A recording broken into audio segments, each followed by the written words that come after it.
Hello, listeners. I'm Kathy Fang with Below the Radar, a knowledge democracy podcast. Below the Radar is recorded on the territories of the Musqueam, Squamish, and Tsleil-Waututh peoples.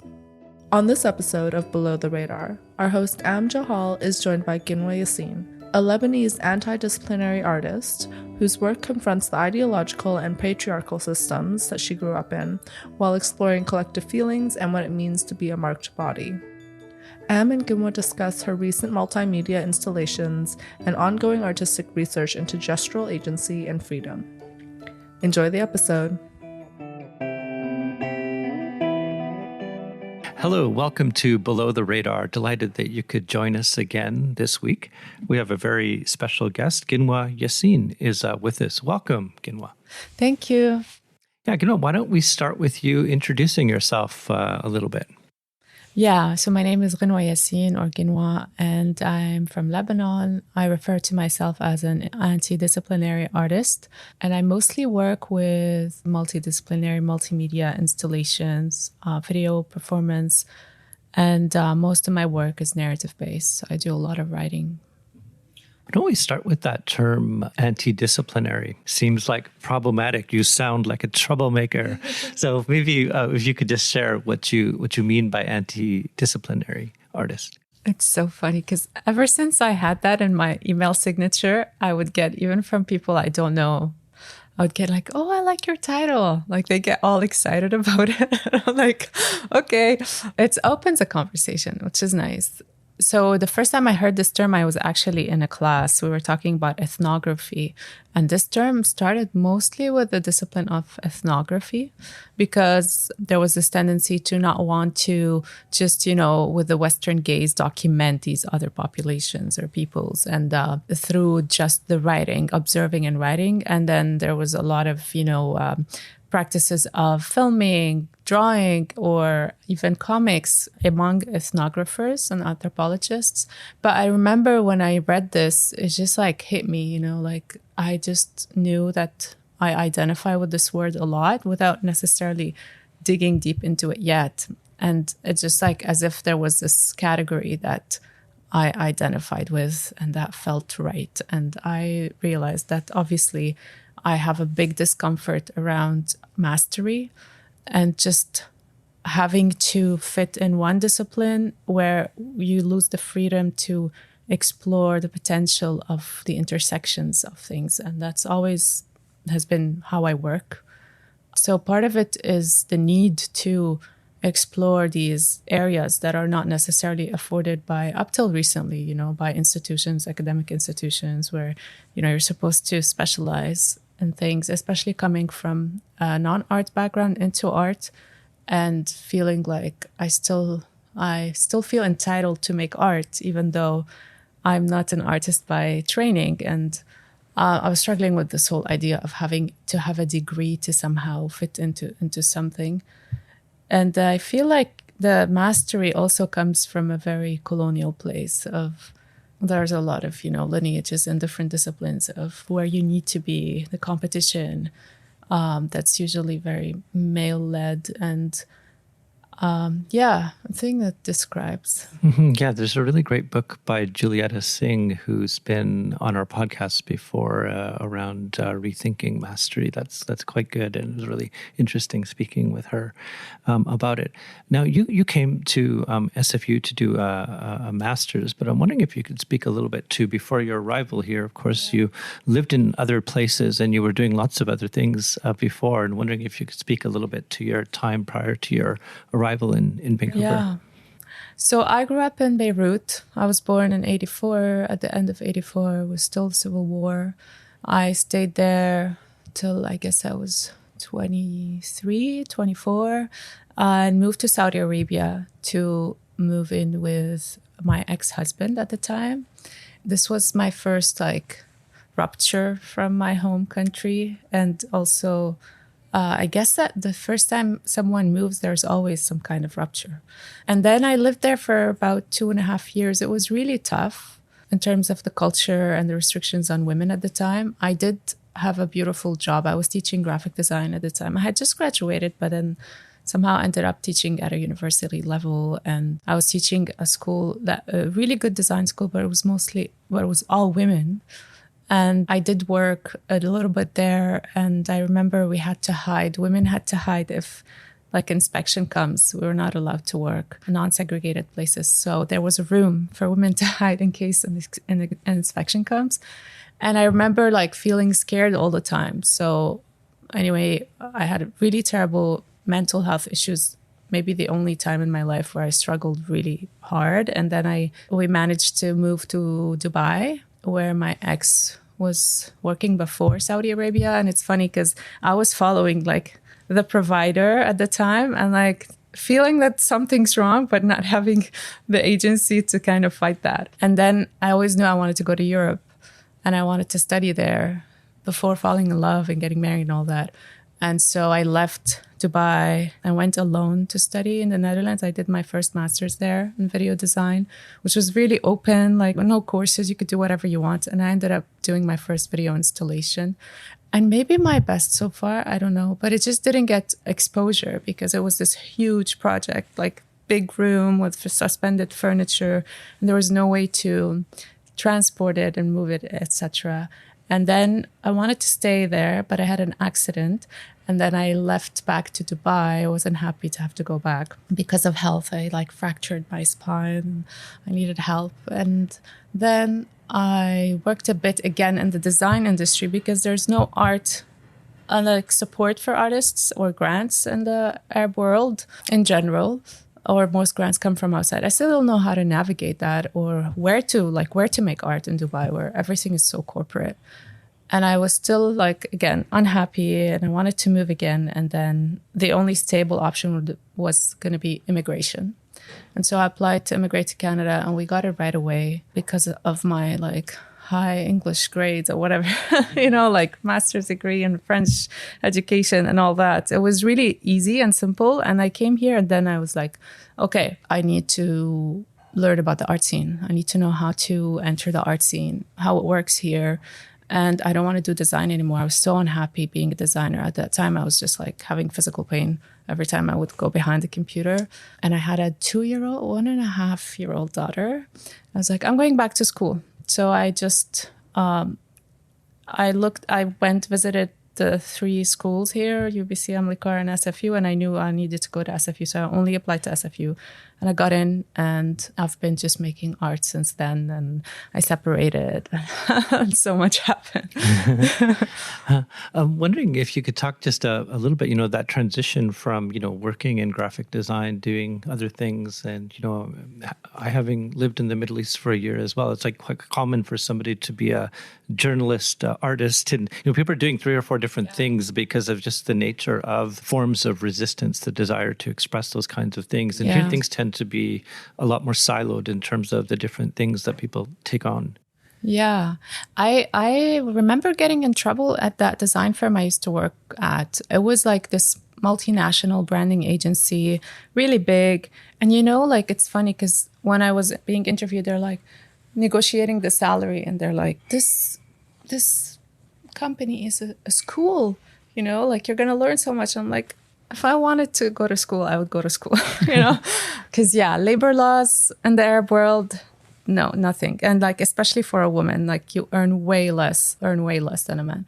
But design, to be honest, like I think I can still think of myself as a designer. I mean, what the story I was going to tell, like getting in trouble because I had this, need to resist. And I remember the war started in Syria and I sent an email like, hey, let's create oil packaging and sell it and donate, we'll just get oil from Syria and we'll do a really cool packaging because we were all about branding and packaging. And like, I was passionate about design. And then the proceeds will go to help people. And I get an email back from the director of the company and he was appalled. He was Syrian, but he needed to like protect the whole company. It was like impossible to talk about politics in Dubai. Mm-hmm. No sex, no drugs, no politics. So what are you going to talk about, I think that's mostly what was making me feel unhappy more than the fact that I was doing design, because now I miss sometimes that aspect and it helps me a lot in how I think about space design and installations. And even like to make it as an artist, you need to be an entrepreneur. And if I didn't have that corporate background, I would have never made it as an artist here. And I see how other people struggle. But because I have been exposed to the business side, that helps me a lot. Yeah. I'm wondering if I know that you've had a longstanding involvement as well with the MENA Film Festival as well. I'm wondering if you could speak to that a little bit. Yeah, so when I came here 5 years ago, I came here around 6 years ago or 7. And 5 years ago, I wanted to do a documentary film about this woman that I would keep running into on the street and on the buses. And apparently she's a famous artist. I hope she's still alive. I don't know where she is, but her name is Virginia Kental. And apparently she was involved in the founding of Emily Carr. But she's one of those people who people don't know anything about right now. And she's Brazilian originally. And I wanted to make a documentary about her right before going to school here. And I went to this event, Booze and Schmooze, like a networking event for filmmakers with my friend Anaïs, who's Moroccan Quebecois. So she's Canadian, like born and raised here. And we meet this guy, Arman, and he's Iranian Canadian. Also born and raised here. And he was like, oh, you know what? Like, it's such a shame that we don't have any festivals for Iranian films. We have so many amazing films in Iran. I'm like, yeah, that's totally true. Well, if you think of something, and he's like, we need to start something. I'm like, well, if it includes Lebanon or the Middle East, I'll be happy to join. And Anaïs was like, and if we include North America, I'll be happy to join. And then we started the film festival 5 years ago. And so we're co-founders, co-directors. Anaïs was on a sabbatical last year, but she's joining again. And now we're a team of around 8-9 people. And it's been growing because there's a demand. It takes up a lot of my time, but I do it as a passion project. Yeah. I wonder if you can speak a little bit to your time as a grad student at SFU, the kinds of projects that you're working on and sort of some of the ideas that still influence your practice. Yeah. At SFU, it was interesting because I always think about like art school like a mental rehab rather than, or, whatever psychology ward. Tuition is expensive, but cheaper than counseling. It's been so interesting to just see how we were all like unraveling and struggling because you're shedding and understanding who you are. But anyway, I started getting very interested in researching trauma studies, mostly art about trauma, but also more somatic things. Like I delved deep into psychology and somatics. But I was starting to think about body memory. Like I remember reading Charlotte Delbo, who coined that sense memory. I think I might be mixing up words. I hope I'm not butchering them. But at the time, all I knew how to do was to write autobiographically. And my first master's thesis was about that in the Netherlands. It was called The Artist as Artwork, looking at various artists who put their lives at the center of their work. And I was thinking, like, one day I won't have the need for that because one day I will have healed so many things or everything that I will just be able to do it for the beauty, for like painting mountains. Because I saw people do that, some people don't need to have to resist anything. And so I was reading a lot about that. But then at the last year, and I did a clowning class, and that was brutal with Stephen Hill. He likes to keep it brutal. Yeah, he likes the reputation that the class has. But I was also, starting to do collaboration with dancers. I was discovering that I need to move, or I am a mover, and not just a filmmaker, because mostly I had done film before. And I realized that actually all my films include me as a performer.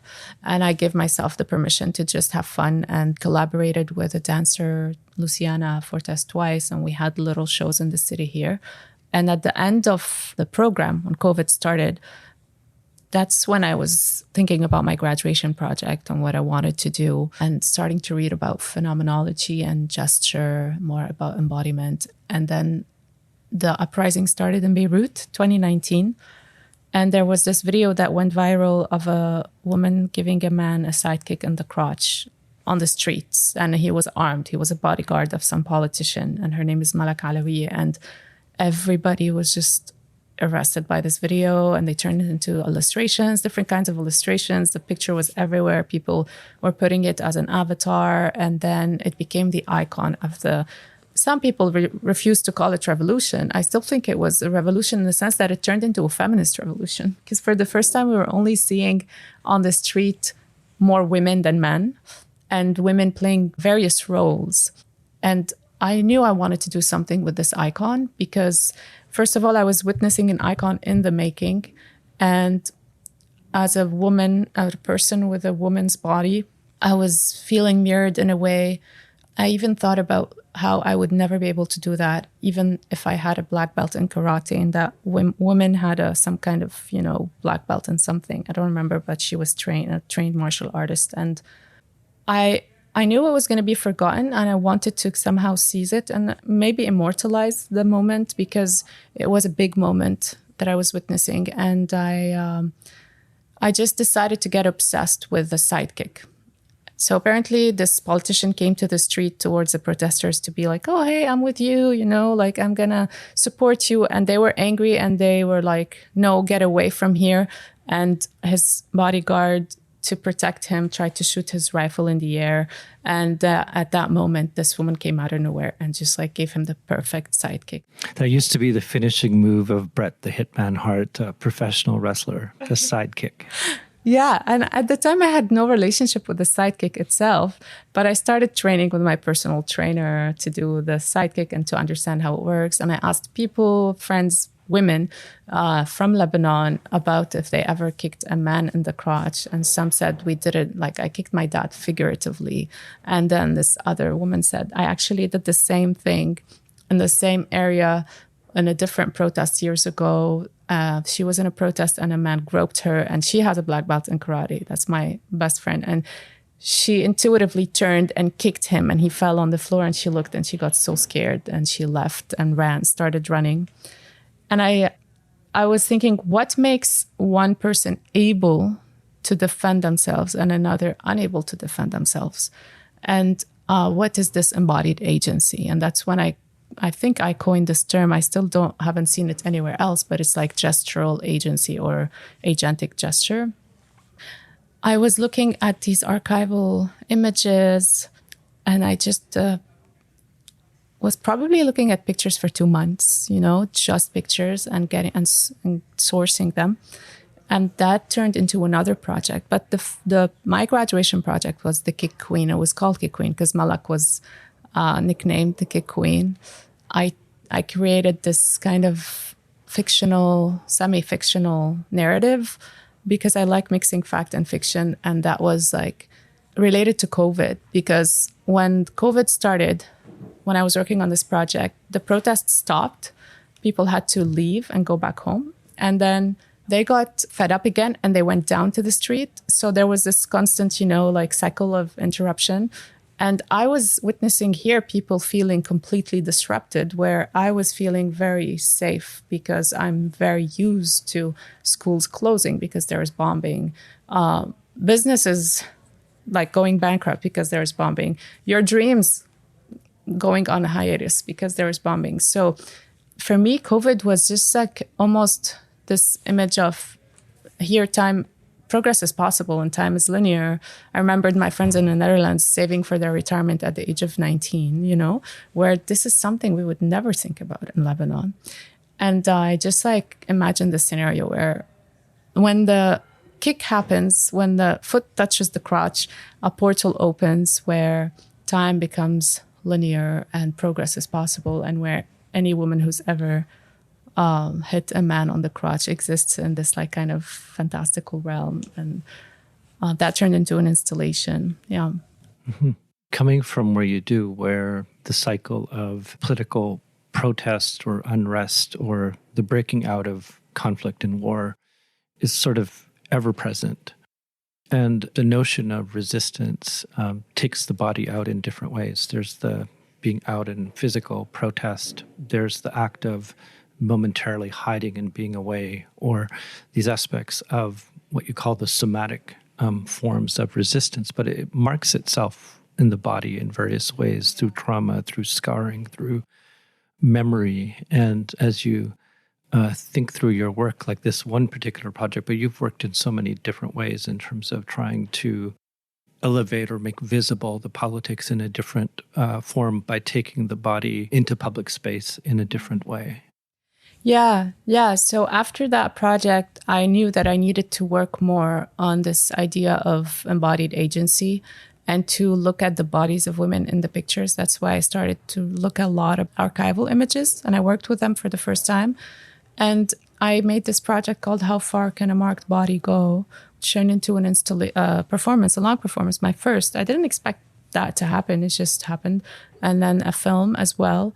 And I was reading Judith Butler about the politics of assembly, like the paper called Bodies in Alliance, and the Herent's space of appearance, that to be free, you need to be able to occupy this space of appearance. And how far can you go when you're so marked, when you have these marks on you and these traumas and all that? And that project, I was reenacting some of the images, the poses of these women and the images. But I ended up realizing that what was happening is that this body is getting reinserted in the history of Lebanon, from which a woman has been disappeared. So I played a lot with this appearance and disappearance.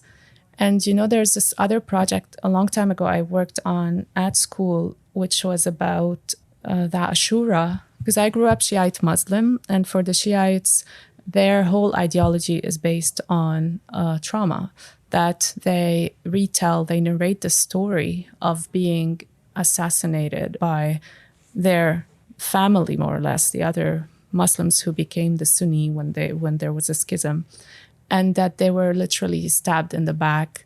And they recall this every year. They're chanting, or not, I don't know how to call it in English, but not even in Arabic actually. But then the religious man, a sheikh, will retell the story, and you'll see all the men crying, like men you don't ever see crying. On this day, they're all crying, and then there's marching on the streets where they all beat their hands to their hearts, like in one rhythm. And I remember at the time, I was having my daughter was so young, and maybe a year and a half or two, that's like 2 at the beginning of my degree. And then I knew I had some hip impingement. I was working with a physiotherapist, like minor like misalignment. So when I walk, I knew like I would probably go to one side more, but nobody could notice it, it was so minor. But my daughter was walking like almost exaggerating my symptom. And I was like, wow, if she sees this, what else does she see? And what am I passing on to her? But of course, my abstract mind is always taking things to an extreme in my imagination. So I was rehearsing alone, just doing some movement in the studio. And I started beating my hand to my heart. I was like, what is this? This is familiar. Like, what is this movement? And then I remembered the Ashura processions. I was like, wow, if a movement, a gesture gets stuck in the body like that, like I haven't done the gesture myself, but I just witnessed it. And just imagining it, visualizing it, I can hear the sound when I was on the balcony and they were all marching. Mostly it's a Hezbollah scout or some of the young people in the political party. And I was like, am I passing something that is in my body to my daughter as well that I don't talk about? And is it my role to tell her about why the Shiites mourn every year? I'm an atheist, but then do I tell her so she can understand what history she comes from and what's in my own body as a need to resist? Because the Shiites' whole raison d'être is that of fighting injustice. That's why you can easily link why Hezbollah can mobilize these so many people. And yeah, I made this project to exercise the hand on the heart gesture and just repeating the gesture, and made a film. And I was thinking about if there are coordinates and times and parameters for when the trauma enters, then what are the parameters for the trauma to leave? And I was imagining like an angle at which the hand goes on the heart, and just made some drawing with some geometric angles and stuff. But I every time I create a project, some healing happens afterwards that I don't know how it happens, but I feel healed from things that usually would trigger me, and then they don't. And suddenly I'm free from things. And I guess that's why I can't stop making art.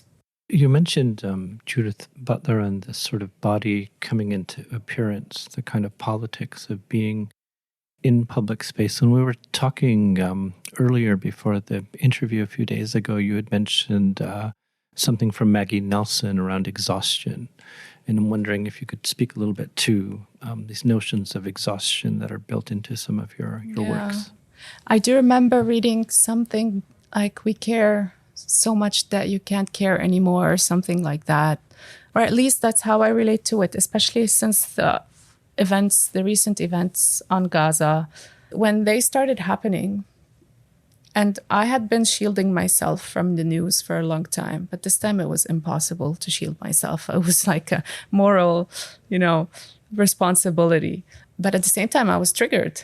I lived a war with Israel, 33 days stuck in the house and hearing bombings and stuff. Well, so many attacks, like ever since I was born. And I was very triggered. But at the same time, we were doing the work with Palestinian friends, with other Arabs, with non-Arabs, just organize screenings, try to find, try to raise awareness, try to get people to fundraise or to donate, and fundraising basically. And at the same time, it's like, this is not my job to do now. I need to be healing. I need to be just attending to my trigger now, because at the same time, I'm feeling depressed and almost debilitated. But I have this urgency to support, and it felt like it doesn't make any sense. And that's when I was reading about that chapter on freedom that mentions that caring so much that you've been caring for so long, that at some point, it's hard to keep caring. And there's this kindness to oneself that it's okay. I had to work with all this happening. You still have to go and pay a counselor to to deal with this so you can continue fighting, And I was basically asking her to give me permission to rest. It's so crazy. And I had to work through this idea of you can't always be in resistance and fighting. And I was lucky that I had to get distracted because I had a show in Montreal and I had to travel and I had to prepare for it. But as soon as it was over, I came straight into organizing. And part of the questions in my last project, they're about freedom. And is freedom the right to live a life free of fighting, or is it the freedom to fight? And I was just thinking about this dichotomy a lot, because sometimes I hate that I've inherited the need to resist or the need to fight injustice.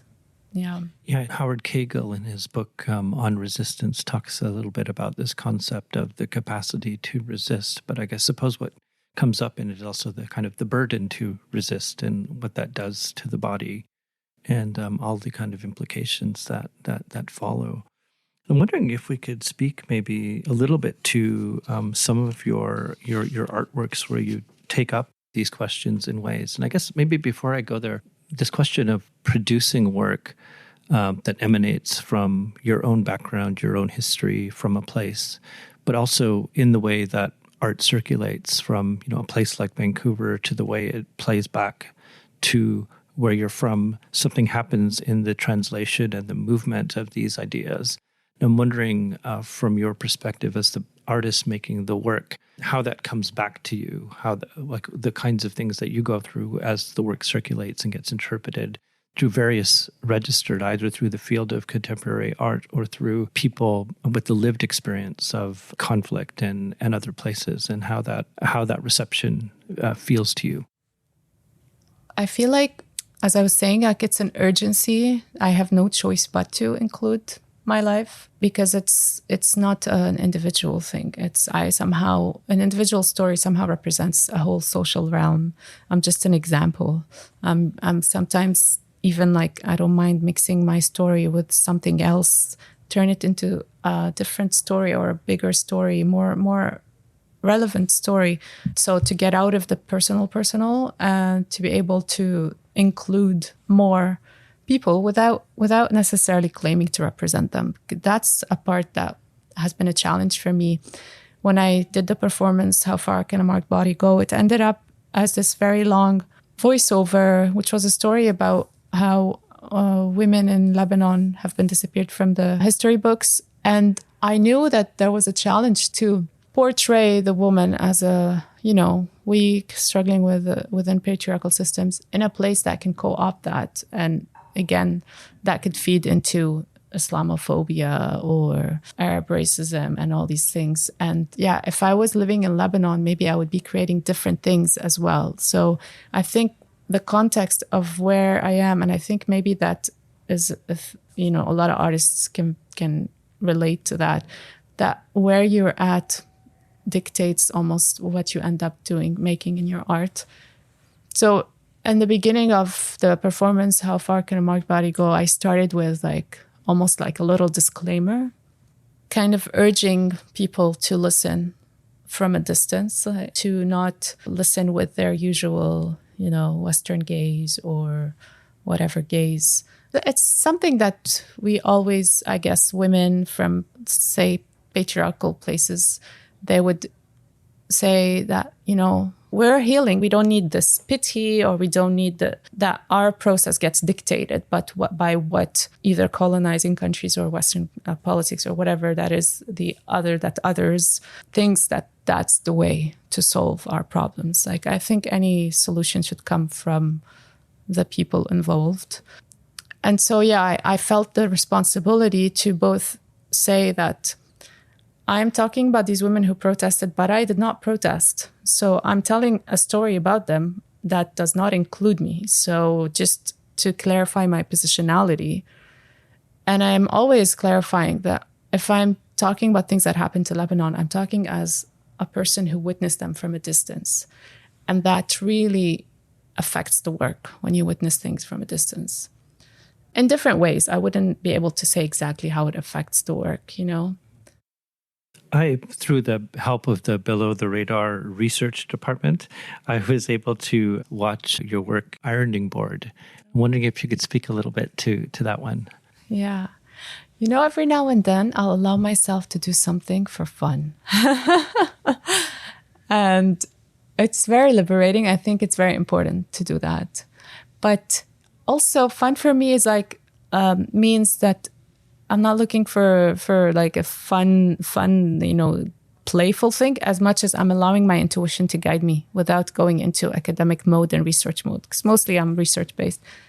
And so with Ironing Board, I just knew that I needed to iron on the beach.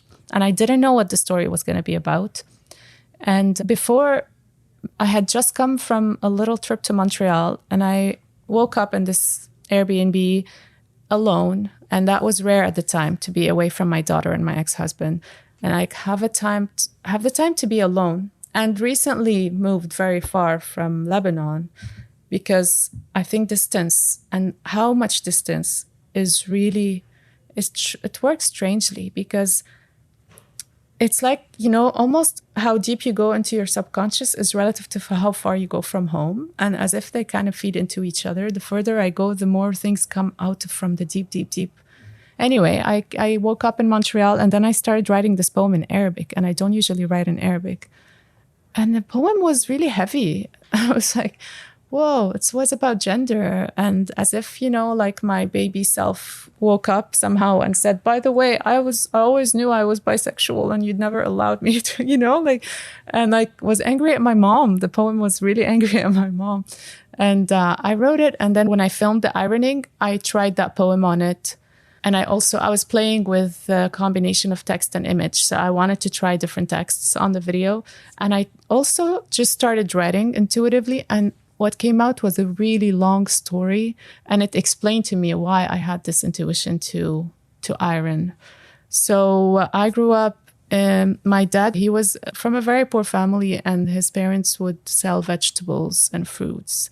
And after school, he would go to this kiosk and help my grandpa. I remember my grandpa putting us on this huge scale where he'd also sell coal and just weigh us. And that would be my favorite game. But my dad hated that. He hated, like, he was that black sheep, and he refused to just do that. He had ambitions and he loved fashion. So he started a fashion factory. And every time there would be a war, he would have to sell some of the sewing machines or this or that. And then he'll have one or he'll have 10. And then he grew it a lot. And then 2006, the whole factory fell to the ground, the whole building. And he started it again. So, but I grew up with colors and irons and everything. And we had a really good, like, I would hear my dad saying, oh, this man is amazing. He has the perfect ironing hands. If only his work ethics were better. And I would hear that. And then the gender dynamics too. My dad and mom would fight over things like, their relationship was very volatile. He'd see like a crease in his shirt. He'd be like, that's bad. And then I wanted to be the pacifier. So I somehow became excellent at ironing. And then, like, maybe to save some drama at home. And I started ironing his shirts at some point, and I would do it. I would iron all my sister's school outfits and stuff. Anyway, that I wrote a story about that, but I wrote that story was about the crease and me and the crease, and this kind of like mirror telling you like this fight with perfectionism. And it's related to also allowing oneself to draw imperfectly and to not be like this whole ironing became a metaphor for being restricted by all these norms and the history and all that. Yeah. I'll just mention a couple more projects, but feel free to touch on the ones that you'd like to, the yoga mat, prayer rug, coffee cup, coffee pot. You're very prolific. There's a lot of projects. But I'll come to the more recent ones later, but some of the older ones that... Yeah, these last two were part of the installation in the Netherlands, Home Suspended. And I was tracing the memory. That was like my first, say, instinct as an artist to talk about displacement. I think that's almost a common thing. Diasporic artists talking about displacement. And I was witnessing myself rolling the yoga mat, becoming like this, almost religious yogi, because I would not skip a day or something like that. And again, the gesture is such a portal to memories. And I would remember rolling the prayer rug as well, because sometimes I prayed, I wanted to pray. I went through this religious phase when I was maybe 15, but sometimes I was told go pray until things completely changed for me. And I stopped praying completely. But I remember I was like, am I rolling the yoga mat like I'm rolling a prayer rug? What is the difference? I'm like, my mom turns her head to the right and to the left when she ends. And the yoga, you do that for stretching and all the asanas. And I just thought I'd create a loop between these movements, because I think the underlying thing in my whole work is that I have a strong reaction to ideology.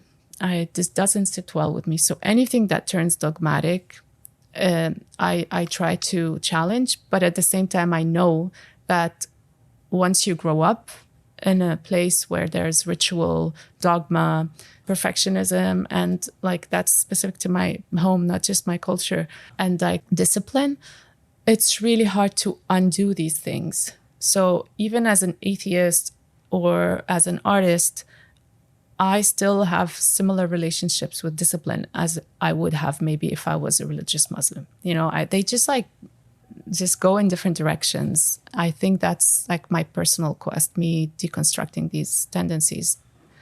But an art is the ideology.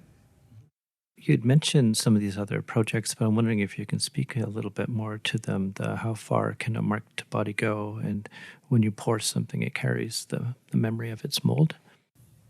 Yeah, how far can a marked body go was mostly about these protest images and the bodies of women.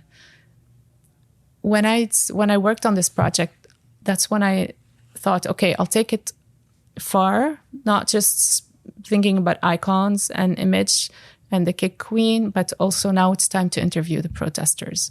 And I spoke to a few of them, and I wanted to still almost validate my instinct about that was an iconic moment, and that had an impact and that it was being forgotten.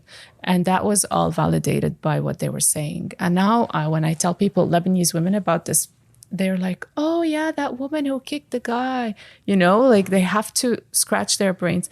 And I asked them about, first of all, what happened in their bodies throughout the whole process, and also what role women played on the streets. And they really elucidated a lot of things that I had no idea about. For example, that women played important roles in terms of organizing what gets chanted based on what event was going to happen, writing all these signs, and also mobilizing more people, having meetings to talk about visions for improvement for the government, also not just like rioting and being involved in smashing things and whatever. But sometimes if they think it's important to be violent, they would go and start destroying when it's like there were strategic moments. Some of the women I interviewed were part of something called the front line. And so they would right away hear like, okay, we need women. And they would go and make a line between the police and the protesters, because till then the police would not hit a woman. But at some point that changed. And so there was no difference, women or men, they were all getting beaten. And they told me that this was, in the history of Lebanese protests, the most violent. And some woman who was in the Communist Party who protested since like the 80s or 90s, she's like, this one, you did not know if you were going to go home alive, because they wanted us out of the street. Because some of the politicians' sons who were obviously against the protest, the politicians, not their sons, the sons would come out of curiosity, and they would see that there was a language and like a discourse that was on the street that was so inclusive, especially by the women, because they were cooking, they were playing like mother roles even to really young kids who were just going there to create, violence and destroy and all that. And they would just talk to them. One of the protesters told me, there used to be a car that would bring like a few men that would bring pills, and they would just want to give them to the young protesters. So there would be more violence, and that would harm the reputation of the protesters in general. And they would get high and they would want to start. So the kids would get high and want to start to destroy more. And she thought, but these kids love music. She realized, what if I bring my friend who was coming from Berlin who was a percussionist, to give a workshop? And that happened. And then there was like a totally different mood. These kids were actually enjoying the workshop. And at some point, the one kid who was the most aggressive before, when he saw that there was some like problems happening, and he usually would go and want to be engaged, he was like, oh, I just want to make music. Like, why? And then they told them, because there's a huge class difference between these groups. A lot of women come from Druze and Christian backgrounds. They don't wear the veil. They're more progressive, let's say. They don't mind sleeping in the tent with other men. And then there were these boys who come from villages, very close-minded, very, traditional. And they thought they would never be able to talk to these women. And they come and they're like, oh my gosh, like we never thought we could talk to you. They thought that there was no way. Actually, they also misunderstood these women. And so what was happening on the ground was very transformative, and the effects of it are everlasting. Even some of the chants got chanted again years after, maybe 2 years after, by some girls in Tripoli when they were protesting against a teacher in a school who was a sexual predator. They repeated chants that started on the street in the protests. So anyway, that's a long story. But these women also talked about the failure of it all, and how after all this happened, they even, like one of them told me, I touch my body and I don't feel it. Like that level of adrenaline that was there, and that there was like a cause that they were fighting for. And then the dream just almost, failing. She was still recovering from it a year later. Wondering if you could speak a little bit to the project. When you pour something, it carries the memory of its mold. Yeah. So after all this journey of focusing on protest, focusing on my role and the history, women's role and all that, I started to think about freedom. Like, for me, it made sense that freedom is the freedom to appear, no matter who you are, how you are, in your truth safely in the world, to appear even physically, to occupy space. And then I thought about, what are the limits of freedom? What are these rights that we might ask for that we have never asked for? What is the future? What is freedom in the future? Is it that we do ask for things that we've never thought about? Like, do we say, I want the right to kill? Or do we go back in cycles of history, like abortion in the States? Or like in Saudi Arabia, before women were free and then they weren't and then they are again. So I wanted to think about these questions after that. At the time, I was starting to read more about, from Nelson and Arendt and Butler and a few more, and James Baldwin. And this is, again, a time where I was like, I'm going to be experimental in this project. The heavy theory about freedom wasn't inspiring me yet. Something was not there yet. And I was thinking about secret codes. And every time in history where people had to write something as a secret. And I was thinking, should I make something that's like using invisible ink and things like that? So at the time, the project was called Invisible Ink. And this one, I did a fellowship with SFU, and we did like a very experimental performance with some people from the community, artists. And it was more like embodied experiments around freedom, collective. And I then, again, as usual, go to the writing board and I start writing. I don't think when I write. And I started writing this long manifesto. You will be free when, you will be free when, you will be free when. And then I will just continue the sentence. And I thought I'll just do it forever. But then obviously the things that were happening in Palestine were affecting me a lot. And the realization that life, an individual's life's worth is so random and so different depending on, very random factors, where you're born.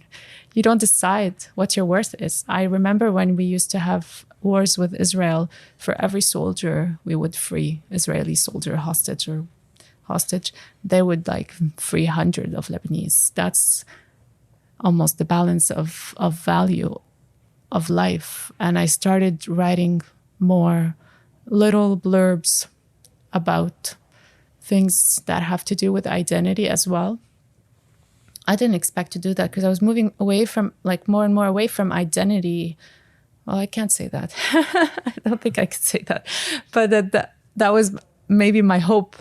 But eventually, again, I went back into this, like, I think the randomness of it all and the fact that the freedom is so elusive. So when I was working on this text, there was a part that came out was like, it's worse than ever before. You were born an Arab. You were still an Arab. It's not going to change. You are proud but scared. Because I was starting to feel scared with all the polarization in North American politics as an Arab here. And then I wrote some more. And then in the end, I was like, so shake that Arab hip of yours because all you have left is dancing. And that's my resistance. I just dance. I stop thinking about everything and I just dance. And I thought, what if I create this belly dancer character? Because I've been working on it, imbuing my work with some humor. Even how far can a marked body go? I'm currently working on a parody of it, like completely switching, like flipping it over its head. And I created this character. I thought maybe the costumes are made of paper, since we're all like in the secret codes and a writing idea.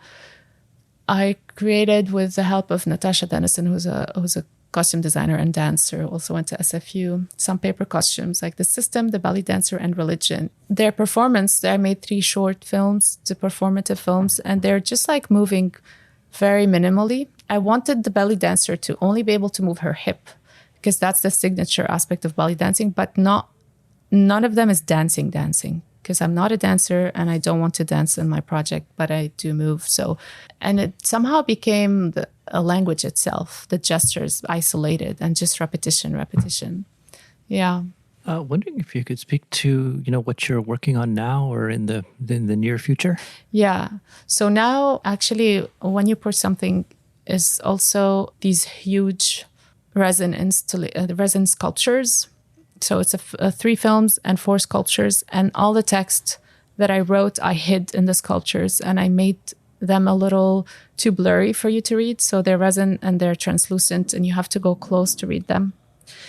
And there was even a part about art, about even if you don't feel like you fit your politicized body anymore, you have no choice. Something like resist their categories and you become a ghost.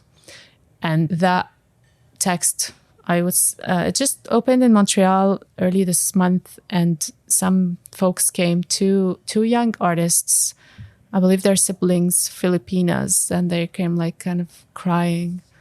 And that's the part that moved them the most, about struggling to make art in a place that cannot see you but as a politicized body.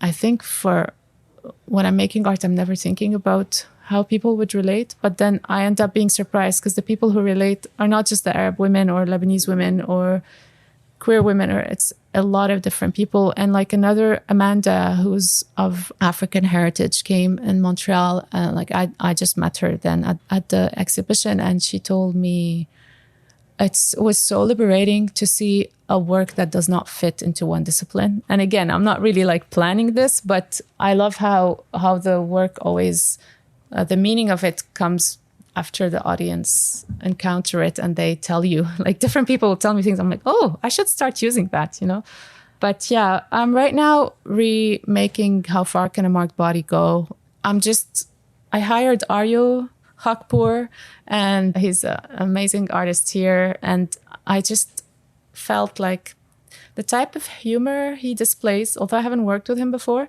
I think that's what I need to turn my performance into something different. I want to be able to resist my own resistance, to resist the need for meaning, for seriousness, I want to see if this time play can be an act of resistance, and what would I do with this performance that's super heavy. So we've been taking one sentence and just playing and moving, and I'll see where it goes. I should perform it at the end of this year. And I started a new project called Come Eat From My Land.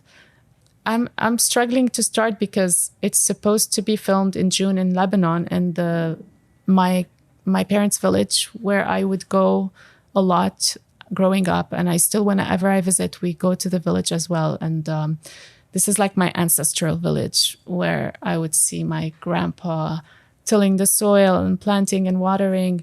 And I kept having the same dream last year of him around the same tree. And for some reason, you have some images that come to you from childhood.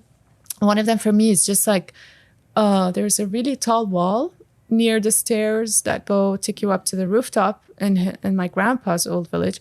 And where his like fork and shovel, they're all like suspended or hung. And for some reason, that image keeps coming to my mind. And last summer, my dad gave me and my sisters a piece of land.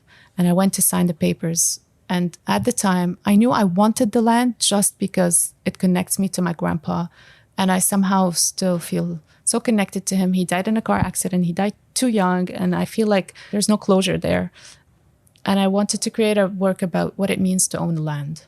So Come Eat From My Land, I would take my friend who's American, who's a videographer, and basically be like, come eat from my land. Come feel what I feel when I take a fruit off of the tree, my parents' land, and I eat it. And it feels like nothing else anywhere. And my village got bombed in February, so I won't be able to go. It's not safe now. And it's the first time, I think, that I've ever seen like the name of my village in The Guardian or something. It was really weird. But I want to go probably in August. Hopefully the things will change by then. But I want to interview the tobacco growers, because my village are basically, the people there are indigenous to the village are tobacco growers. And just document the process and talk to different people and film my grandpa's old place and see what story comes out of that. Yeah. There's a lot of grad students that listen to this podcast. And one of the questions I wanted to ask you was just around what are you struggling with right now as an artist, whether it's thinking or your practice, the kinds of things that are coming up for you? It's funny because I feel like I make art while fitting a capitalistic system. I have to create 3 projects at a time to survive, and I just want a year of being able to do research and read and take time to come up with ideas and not have to produce so much. At the same time, I wonder if I will feel happier because I feel very happy producing as well. But I do think I struggle with how much my brain needs to divide itself into different directions. Like days I have to do a lot of admin, like a lot of accounting, a lot of grant writing and things like that. And the part that I want to create and how to reconcile these. So I've come to some kind of good rhythm where the days where I have admin are just admin days, that I don't mix the two, because the brain is going in a place that is really more cognitive. And I like to produce art when I'm more in a meditative state. Yeah, before really waking up, I guess that's a struggle. And another struggle is that my art is still not really understood here. And it doesn't get necessarily the exposure it deserves. I'm not saying it as I think my art deserves more. But I think for me, at least, to be able to continue, I need the art to be in conversation with more people. I need the work to be seen by more people so I could continue, so I can get the feedback, so I can also know that I can put that project in a drawer somewhere and not have to think, but it only been exhibited once. Can I still, send proposals? I think, opportunities like that and the fact that I create big, large-scale stuff and shipping is a new thing for me. Now I need to deal with shipping and to strategize. I need a bigger studio. Storage. Storage. What else am I going to rent? Anything you'd like to add, Ghinwa? No, thank you so much. I really enjoyed this. I hope people can relate to the work that I do. Yeah, thank you so much for joining us on Below the Radar. Of course. Thank you. Below the Radar is a knowledge democracy podcast created by SFU's Vancouver Office of Community Engagement. Thanks for listening to our episode with Ghinwa Yassine. You can learn more about Ghinwa's work in the show notes below. If you would like to support our podcast, you can donate at the link in the description below. Your generous donation will help support the podcast's activities and associated public events with SFU's Vancouver Office of Community Engagement. Thanks again for listening, and we'll catch you next time on Below the Radar.